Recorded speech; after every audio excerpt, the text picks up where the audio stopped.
Hello नमस्कार जय हिंद दोस्तों। कैसे हैं आप सब। दोस्तों मेरे पीछे इस ट्वीट को देखिए। एक मोहतरमा ने यह ट्वीट करते हुए प्रधानमंत्री नरेंद्र मोदी के ऊपर कटाक्ष किया है, उनके ऊपर प्रश्न चिन्ह लगाया है और कहा है कि प्रधानमंत्री नरेंद्र मोदी हमेशा जो है समर वेकेशन पे छुट्टियां मनाने चले जाते हैं। और यह दावा करते हुए उन्होंने जो है एक लंबी सूची जारी की है, एक लंबा लिस्ट दिया है। इसको ध्यान से देखिए, टकटकी नजरों से एक बार जरा इसको देख लीजिए आप क्या कह रही हैं ये मोहतरमा। कह रही है कि यूएई में थे प्रधानमंत्री नरेंद्र मोदी 15 से 16 मई तक, फिर नीदरलैंड गए, फिर स्वीडन गए, फिर नॉर्वे गए, फिर इटली गए, फिर फ्रांस गए, स्लोवाकिया गए, सेशल्स गए, इंडोनेशिया गए, ऑस्ट्रेलिया गए, न्यूजीलैंड गए। और ये लंबी सूची जारी करते हुए उन्होंने लिखा कि प्रधानमंत्री नरेंद्र मोदी हमेशा छुट्टियों पर रहते हैं। दोस्तों एक 75 साल का व्यक्ति है जो लगभग 4 बार गुजरात का मुख्यमंत्री रह चुका है, 3 बार जो है वो प्रधानमंत्री रह चुका है हमारे देश का, और लगातार जो है नई नई ऊंचाइयों को छूता जा रहा है। दोस्तों एक 75 वर्ष के व्यक्ति पर इस तरह का आरोप लगाया जा रहा है कि वो छुट्टियां मनाने जा रहा है। दोस्तों भारत के लिए जीने वाले व्यक्ति के ऊपर इस तरह का आरोप लगाना किस हद तक सही है। जो व्यक्ति नई नई डील्स, नए नए स्ट्रैटेजिक रिलेशनशिप, नए नए जो है पार्टनर्स को बना रहा है, उसके ऊपर आरोप लगाए जा रहे हैं। क्या प्रधानमंत्री नरेंद्र मोदी जो जिस ऑस्ट्रेलिया दौरे पर अभी गए हुए हैं, न्यूजीलैंड दौरे पर अभी गए थे, इंडोनेशिया दौरे पर गए थे, तो क्या वो किसी निजी काम के लिए गए थे या फिर भारत का प्रतिनिधित्व करने के लिए, भारत को विकसित बनाने की योजना से गए थे। शायद इन लोगों को यह बात समझ में आती तो फिर यह प्रश्न ही नहीं उठता कि जो व्यक्ति अपने जीवन का लगभग 45 साल सार्वजनिक चीजों में यानी कि सार्वजनिक हितों में दे दिया हो, उसके ऊपर जो है ऐसे प्रश्न चिन्ह नहीं उठाने चाहिए। आप अपोजिशन में हैं, आप विपक्ष में हैं, विपक्ष में जो व्यक्ति रहता है आप प्रतिक्रिया अपनी दे सकते हैं, लेकिन प्रतिक्रिया कैसे दी जाए इसके ऊपर भी विचार करना चाहिए। एक व्यक्ति जो दिन रात एक कर दिया है, सुबह से शाम तक एक व्यक्ति 75 वर्ष की उम्र में नए नए देशों की जो है यात्रा कर रहा है। किसी देश में वो 40 साल बाद जा रहा है, किसी देश में 28 साल बाद जा रहा है। यानी कि आज तक किसी प्रधानमंत्री ने न्यूजीलैंड का दौरा पिछले 40 सालों में नहीं किया था। प्रधानमंत्री नरेंद्र मोदी 40 साल बाद जो है न्यूजीलैंड पहुंचे थे और नए नए कीर्तिमान भी स्थापित कर रहा है। आपने देखा होगा 35 से ज्यादा देशों ने उनको अपने देश का सर्वोच्च सम्मान दिया है। ये बात इनको पचती नहीं है कि इतनी लोकप्रियता एक व्यक्ति की कैसे हो सकती है। इतनी लोकप्रियता जो है वो अपने देश में नहीं विदेश में कैसे हो सकती है। और इसीलिए देखिए इस तरह के आरोप लगाए जाते हैं। और इन सारे देशों में प्रधानमंत्री नरेंद्र मोदी अगर गए हैं तो वहां से जो है भारत के लिए बहुत बड़ी उपलब्धि लेकर आए हैं। इसकी एक लंबी सूची है जिसको मैंने पिछले वीडियोस में जो है आपको डिस्कस कर दिया है। उस वीडियो को भी एक बार देख लीजिएगा। आगे देखिए, आप इस तस्वीर को देख लीजिए। राष्ट्रपति साहब किस तरह इंडोनेशिया के जो है प्रधानमंत्री नरेंद्र मोदी के साथ क्या तस्वीरें आ रही थी। फिर आपने देखा किस तरीके से ऑस्ट्रेलिया में, फिर आपने देखा किस तरीके से न्यूजीलैंड में, और जिस तरीके से लोगों ने, चाहे वो न्यूजीलैंड हो या फिर ऑस्ट्रेलिया हो, लोगों ने किस तरीके से स्वागत किया। ये बात इनको अच्छी नहीं लग रही। ये बात इनको अच्छी नहीं लग रही किस तरीके से भारत जो है विकसित बन रहा है। भारत किस तरीके से विकसित राष्ट्र की ओर अग्रसर है। 2047 का जो लक्ष्य है हमारा, हो सकता है उसको हम पहले ही जो है हासिल कर ले। आज भारत हर एक सेक्टर में जो है नई ऊंचाइयां हासिल कर रहा है। आईएमएफ के हिसाब से जो है भारत जो है पूरी दुनिया में सबसे तेजी से बढ़ती हुई अर्थव्यवस्था है। ये आईएमएफ की रैंकिंग है। भारत जो है, आपने देखा ना प्रधानमंत्री नरेंद्र मोदी ने किस तरीके से बताया कि ऑपरेशन सिंदूर में तो हमने सिर्फ डेमो दिखाया है, और ये बात इनको अच्छी नहीं लग रही। फिर आप देख लीजिए, हर एक सेक्टर की बात करूं, मैं पूरे विश्वास के साथ कहता हूं कि 21वीं सदी भाग्य भारत ही तय करेगा। 21वीं सदी का भाग्य जो है भारत ही तय करेगा। ये कहना है न्यूजीलैंड के प्राइम मिनिस्टर का, क्रिस्टोफर का। क्रिस्टोफर लक्सन अगर ऐसी बात करते हैं, किसी देश का प्रधानमंत्री कहता है कि भाई भारत जो है वो पूरी दुनिया को नेतृत्व देगा, भारत जो है पूरी दुनिया का नेतृत्व देगा, ये आम बात नहीं है दोस्तों। किसी राष्ट्राध्यक्ष की तरफ से ऐसी बातें आना, ऐसी बयान आना, ये भारत के लिए एक बहुत बड़ी उपलब्धि है। और जिस तरीके से प्रधानमंत्री का ऑरा है दोस्तों, अरे लाखों लोग जो है उनके सामने नतमस्तक हो जाते हैं जब भी वो किसी देश में जाते हैं तो। और ये बताता है कि उनका कैरिज्मेटिक जो पर्सनालिटी है उससे लोग कितने ज्यादा अट्रैक्ट होते हैं। जैसे चुंबक, आपने देखा ना चुंबक से किस तरीके से जो है लोहा अट्रैक्ट कर जाता है, आयरन अट्रैक्ट कर जाता है, उसी तरीके से है ये। समझ में आ रही बात आपको। अब देखिए आगे चलिए, मैंने बताया ना आपको कि ये लोग सवाल उठाते हैं प्रधानमंत्री की, भाई ये गर्मी की छुट्टी पे चले गए, लेकिन अपने नेता के ऊपर जो है कभी आरोप नहीं लगाते। पिछले 21 दिन से इनको कहीं देखा नहीं गया है। अब ये कहां पे है, इन पर तो कोई सवाल उठ ही नहीं रहा है। विपक्ष का जो काम है, विपक्ष तो अपना काम करता नहीं, उनका एक ही काम है कि प्रधानमंत्री नरेंद्र मोदी जो है दौरे पर जाते हैं, प्रधानमंत्री मोदी जो है छुट्टी पर जाते हैं, प्रधानमंत्री मोदी जो है ये काम करते हैं, वो काम करते हैं, बस यही आरोप है। कंस्ट्रक्टिव क्रिटिसिज्म का उम्मीद नहीं लगा सकते हैं हम। समझ में आ रही बात आपको। आपने देखा ना किस तरीके से दिल्ली के एक बहुत बड़े नेता हैं जो अपने सीट से हार गए, आज वो सुंदरकांड का पाठ करवा रहे हैं। सुंदरकांड का पाठ करवा रहे हैं और जय श्री राम लिख रहे हैं ट्विटर पे, जय श्री राम। और यही लोग थे कुछ समय पहले जो मजाक उड़ाया करते थे। आज सुंदरकांड का पाठ करवाया जा रहा है इनके तरफ से, जो अपने सीट से हार गए। दिल्ली में बहुत बुरी हार हुई इनकी विधानसभा चुनाव में, और जब बुरी तरीके से हार हुई तो आज बौखलाहट में जो है सुंदरकांड कराया जा रहा है, राम जी को याद किया जा रहा है, हनुमान जी को याद किया जा रहा है। क्योंकि समय बता देता है ना आपको, समय जो है बहुत बलवान होता है। आज आपका समय चल रहा है तो समय, ये कभी भी आप मन में ये ना रखें कि आज अगर हमारा समय ठीक चल रहा है तो हमेशा समय ठीक ही चलेगा। वो समय भी आएगा जब आपको झुकना पड़ेगा। तो जब समय ठीक चल रहा हो तो आप जो है क्या बने, हम्बल बने।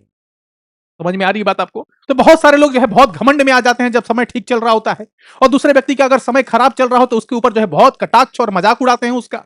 यही भारतीय जनता पार्टी है ना, जब एक समय जो था इनके पास 3 सीट थी, 2 सीट थी। यही भारतीय जनता पार्टी है जिसकी अटल बिहारी वाजपेयी जी की सरकार जो है एक जो है वोट से गिर गई थी। 6 महीने जो 13 महीने 13 दिन की सरकार चला पाए अटल बिहारी वाजपेयी, अपना पूरा टर्म कंप्लीट नहीं कर पा रहे थे 5 वर्षों का। और उस समय कांग्रेस की जो एक तरीके सा ईगो था वो बहुत जो है चरम उत्कर्ष पे था। और फिर आपने देखा ना 2014 में क्या हुआ, 60 सीट लाना मुश्किल हो गया। और उसके बाद से लगातार आप राज्यों के विधानसभा चुनाव हो, केंद्र का चुनाव हो, हर जगह हार हो रही है। इसलिए जब आपका समय ठीक चल रहा हो तो इतना गुमान में मत आ जाइए कि सामने वाले को आप कुछ ना समझे, क्योंकि समय जो है पलटता है। जो सुई होती है घड़ी की, एक बार अगर ऊपर रहती है तो नीचे भी आती है, और यही तो साइकिल है। और इसको अगर लोग बेहतर तरीके से समझ जाएं तो फिर तो किसी जीवन में किसी की तकलीफ ही नहीं होगी। लेकिन ध्यान रखना, कुछ लोग हैं हमारे समाज में, जब उनका समय ठीक चलता है तो अलग ही गुमान में रहते हैं, सीना चौड़ा हो जाता है, और लेकिन जब समय खराब आता है तो फिर पतलून तो गीली हो जाती है। समय का जो है यही बहुत बड़ा सीख है, आप जानते होंगे। देखिए ना, ये भारत की एक बहुत बड़ी जीत है। भारत की बड़ी जीत जानते हैं क्या दोस्तों? कि आज भारत किसी भी प्लेटफॉर्म पे खड़ा होकर जो है सवाल पूछ सकता है। भारत की एक बहुत ही होनहार आईएफएस ऑफिसर है, इनका नाम है पूजा झा, इंडियन डिप्लोमेट है। और इंडियन डिप्लोमेट रहते हुए जब इन्होंने देखा कि भाई भारत का जो मानचित्र है उसको गलत तरीके से पोर्ट्रे किया जा रहा है, और इस भारत के मानचित्र में जम्मू कश्मीर को नहीं दिखाया जा रहा है, और आप सबको पता हो कि जम्मू कश्मीर भारत का अभिन्न अंग है। और इन्होंने जो क्वेश्चन पूछ दिया, क्वेश्चन रेज कर दिया कि भाई आपने जो मैप लगाया है इस मैप को आप ठीक कीजिए, इसमें जम्मू कश्मीर नहीं है। ये भारत का जो आप देख रहे हैं ना ऑरा, ये सरकार जो करंट जो गवर्नमेंट है इसके वजह से आया है कि आज हम कहीं भी कोई भी प्रश्न पूछ सकते हैं। देखिए ना, meet Pooja Jha, a young Indian diplomat posted in Bangladesh when she noticed in an incorrect map being displayed during a meeting, she firmly said sir Jammu Kashmir is but sir Jammu Kashmir is an integral part of India but your map reflects otherwise. Bangladesh में इनकी posting है, और एक meeting में जब देखा इन्होंने कि भाई जम्मू कश्मीर तो दिखाया ही नहीं जा रहा है, क्योंकि हमको पता है ना ये बांग्लादेश के साथ जब से हमारे रिश्ते थोड़े खराब हुए हैं, बांग्लादेश का भी मनोबल काफी आगे बढ़ गया है, और बांग्लादेश और चाइना की जो नजदीकियां हैं उसकी वजह से भारत के खिलाफ ये लोग और साजिशें रच रहे हैं। और इनका भी वही हाल होगा जो पाकिस्तान के साथ हुआ है, पाकिस्तान का जो हो रहा है। समझ में आ रही बात? तो देखिए इस तरह का जो डिप्लोमेसी है ना, ये करंट गवर्नमेंट के बाद ही आई है। समझ में आ रही बात? जहां पे कहीं भी हम खड़े होकर जो है आवाज उठा सकते हैं। और ये जो डिप्लोमेट है पूजा झा जी, ठीक है, इनको जो है सैल्यूट बनता है। ऐसी होनहार बेटी अगर हमारे डिप्लोमेसी को अगर देख रही हैं, आपने देखा होगा ना सुब्रमण्यम जयशंकर जी को। सुब्रमण्यम जयशंकर पहले क्या था, आईएफएस ऑफिसर ही तो थे, बाद में इनको जो है विदेश मंत्री का दर्जा मिला, इनको विदेश मंत्री बनाया गया। और विदेश मंत्रालय में जब ये थे उस समय भी इन्होंने जो है भारत की जो पहचान थी उसको अलग बनाने की भरपूर प्रयास की थी, और विदेश मंत्री के तौर पर भी अभी ये काम कर रहे हैं। फिर आप देखिए, अब प्राइवेट प्लेयर्स भी बनाएंगे हथियार। ऑपरेशन सिंदूर के बाद बदली भारत की मिसाइल नीति। अब प्राइवेट प्लेयर्स भी, आपने देखा होगा कि एलन मस्क की जो कंपनी है, एलन मस्क भी क्या करते हैं, प्राइवेट प्लेयर है एलन मस्क, वो भी क्या करते हैं, मिसाइलें बनाते हैं। अब भारत में भी मिसाइल बना सकती है प्राइवेट कंपनी, और इसकी शुरुआत हो चुकी है। नए नए प्लेयर्स आ रहे हैं। मिसाइल अब सिर्फ डीआरडीओ नहीं बनाएगा, मिसाइल अब सिर्फ जो है डीआरडीओ नहीं बनाएगा, सरकार नहीं बनाएगी, बल्कि प्राइवेट प्लेयर्स भी बना सकते हैं। ये कितनी बड़ी बात है भारत के लिए। और ऑपरेशन सिंदूर के बाद जो हमने अपनी नीति बदली है, इस नीति के बदलने के कारण नए नए सेक्टर्स में और भी डेवलपमेंट आपको देखने को मिलेगा, खास करके डिफेंस सेक्टर्स में। समझ में आ रही बात आपको? तो इस बात को ध्यान में आप रख लीजिए कि भारत की सरकार, भारत के प्रधानमंत्री जिन भी देशों के दौरे पर जाते हैं वहां पे सिर्फ बातचीत नहीं होती, बहुत सारे पैक्ट, बहुत सारे एग्रीमेंट, बहुत सारी ट्रीटीज होती है, बहुत सारे इन्वेस्टमेंट आते हैं भारत में। समझ में आ रही है? ये देख लीजिए, अगला जो खबर है ये भी महत्वपूर्ण है। एक व्यक्ति था, इस व्यक्ति ने भारत को इतनी गालियां दी जिसको मैं क्या बताऊं आपको। भारत जब रशिया से तेल खरीद रहा था ना, तो इन्होंने बोला कि भाई भारत को मैं तबाह कर दूंगा, भारत की आर्थिक जो व्यवस्था उसको मैं चौपट कर दूंगा। दोस्तों इनके लिए एक आरआईपी का मैसेज आप कमेंट में जरूर लिख दीजिएगा, क्योंकि आज ये दुनिया में नहीं है। इन्होंने भारत को बहुत गालियां दी, लेकिन ठीक है, आज इनकी मृत्यु हो चुकी है। तो इनके लिए जो है रेस्ट इन पीस जो है कमेंट में एक बार जरूर लिखिएगा। ये लिंडसे ग्राहम है और ये लिंडसे ग्राहम जो है डोनाल्ड ट्रंप के बहुत करीबी माने जाते हैं। और याद करिए वो समय जब डोनाल्ड ट्रंप ने भारत के ऊपर जो है टैरिफ पे टैरिफ इंपोज कर रहा था, भारत को गालियां दे रहा था, उस समय ये काफी साथ दे रहे थे। और ये कुछ दिन पहले की ही तस्वीर है। क्या तस्वीर है? तेहरान में, ईरान की राजधानी तेहरान में क्या हुआ कि इनकी तस्वीर को लगाकर जो है यहाँ पे देखिए गोली का निशान दिखाया गया कि निशाना जो है यहाँ पे जो है इनको मारा जाएगा। आज इनकी मृत्यु हो गई। यूक्रेन के दौरे पर थे, वहां से जेलेंस्की से मिलकर जब ये वापस आते हैं, वहां पे जो है इनकी मृत्यु हो जाती है। अब इनकी मृत्यु हो चुकी है। भारत को ये इन्होंने बहुत गालियां दी हैं, बहुत गालियां दी हैं। भारत की आर्थिक व्यवस्था को चौपट करने के लिए इन्होंने बोला। ये देखिए ना, well said mister Trump, I appreciate your strong commitment to ending this bloodbath in Ukraine, making those like India pay a price for their war. Profiteering is a good place to start. समझ में आ रही बात? तो ऐसे से बहुत सारे इनके ट्वीट से एक एग्जांपल के तौर पे मैंने ये लगा दिया, उदाहरण के तौर पर। आप इनके लिए एक आरआईपी रेस्ट इन पीस का जो है मैसेज जरूर लिख दीजिएगा कमेंट में। अब ये इस दुनिया में नहीं है। दोस्तों एक नई खबर ये भी है कि भाई अब हम जो है एक नई युद्ध की ओर जा रहे हैं। जिस युद्ध की सुगबुगाहट थोड़ी कम हो गई थी, उसमें फिर से जो है आग लग चुकी है। ये पीट हेग्सेथ हैं, रक्षा मंत्री हैं वहां पे, और इन्होंने जो बोला है कि ईरान ने गलत फैसला किया है, इसकी कीमत चुकानी पड़ रही है। पीट हेग्सेथ, समझ में आ रही है? अब दोनों तरफ से गोलाबारी शुरू हो गई। स्ट्रेट ऑफ हॉर्मुज पूरी तरीके से ब्लॉक हो गया है और इस गोलाबारी में भारतीय मूल का एक व्यक्ति भी मिसिंग है। उसको जो है हो सकता है उसकी जांच चली गई हो, क्योंकि जो अटैक किया गया, India condemns Oman coast ship attack, 10 Indians crew rescued, 1 missing. 10 को रेस्क्यू कर लिया गया है, एक जो है मिसिंग है। हो सकता है वो जो है अब इस दुनिया में ना हो। दोस्तों आपको क्या बताऊं कि भारत जो है इस युद्ध की वजह से भारत के ऊपर जो है काफी क्षति पहुंचा है, आर्थिक तौर पर। खास तौर पे आपने देखा होगा कि बहुत सारे जो है हमारे करोड़ों करोड़ भारतीय जो हैं वो मिडिल ईस्ट कंट्रीज में हैं। बहुत सारे जो भारतीय हैं, भारतीय मूल निवासी जो है मिडिल ईस्ट कंट्रीज में, लगभग 10 लाख तो सिर्फ मिडिल ईस्ट के कुछ कंट्रीज में ही आपको देखने को मिलेंगे, जो मेन कंट्रीज हैं। और वहां पे जिस तरीके से ईरान, अमेरिका और इजराइल के बीच में जो लड़ाई चल रही है, इसमें जो है बहुत सारे भारतीय मूल के लोग भी मारे गए हैं। आपने देखा होगा, बहुत लंबी सूची है उसकी। और आर्थिक तौर पर तो नुकसान हो ही रहा है हमारा भारत का, ठीक है।